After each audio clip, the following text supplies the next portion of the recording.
విశాల సాగర తీరం ఉన్నప్పుడు, ఆ సాగర తీరాన్ని సద్వినియోగం జేయాలంటే, సముద్రపొడ్డున ఇప్పుడు కంటైనర్ హౌసులు లాంటివి వచ్చినాయి కదా! అట్లాంటియి బాగా ఏర్పాటు జేపిచ్చి, ఆ హౌస్ ముందు ఓ చిన్న సైజు పెరడులాగా సెట్ చేయిచ్చి, అక్కడ ఎంజాయ్ చేసేటట్టు. ఫ్యామిలీలొచ్చి ఎంజాయ్ చేసేటట్టు.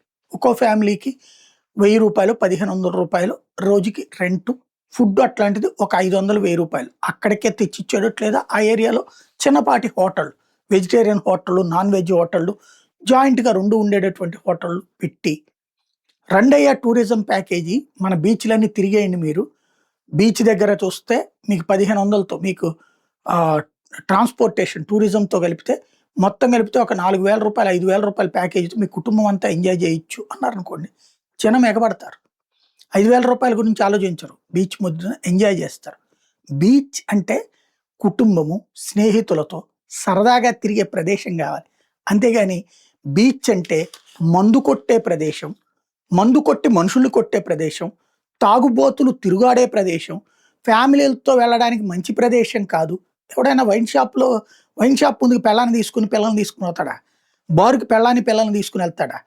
ఇప్పుడు మనం బీచ్‌లో బారును పెడితే ఏమవుతది? దాంట్లో మళ్ళీ ఆల్కహాల్ లేదు. బీరు, వైను మాత్రమే. ఆళ్ళ ఫ్యామిలీ తీసుకెళ్ళి కూర్చోవచ్చు. రేపొద్దున కూర్చుంటారేమట తాగుబోతుల ఫ్యామిలీ. ఏం మాట్లాడుతున్నాం? ఏం చేస్తున్నాం అర్థం కావట్లేదు. ఇదే నిజమైతే రేపొద్దున శుభ్రంగా పేకాట బీచ్‌లో సరదాగా చూస్తూ ఆడుకోవచ్చు. అలాగే క్యాసినో ఉన్నాయి. డబ్బులు జనాలు దోచుకోవడానికి వీలయ్యేటటువంటిది. అలాగే ఆ క్యాబరే డాన్సర్లు, బెల్లీ డాన్సులు ఇట్లాంటివి కూడా పెట్టారనుకోండి.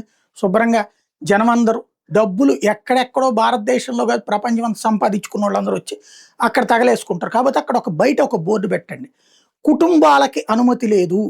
మందు తాగి అల్లకల్లోలం చేసే వెధవలందరూ ఉండే ప్రదేశంలోకి కుటుంబాలతో వచ్చి ఎంజాయ్ చేయగలనంటే చేసుకోవచ్చు.